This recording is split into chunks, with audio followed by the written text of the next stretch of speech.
salmamaq axmaqlıqdır. Nəysə, hər halda bir şey yeməliyik. Mən bu bilsəm qalmağa yer də tutacağım. Narahat olmayın uşaqlar, gəlin.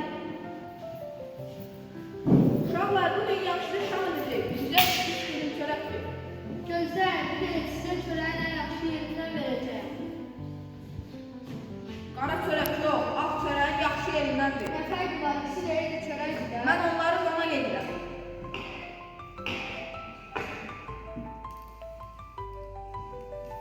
Al bölümünü sən ye.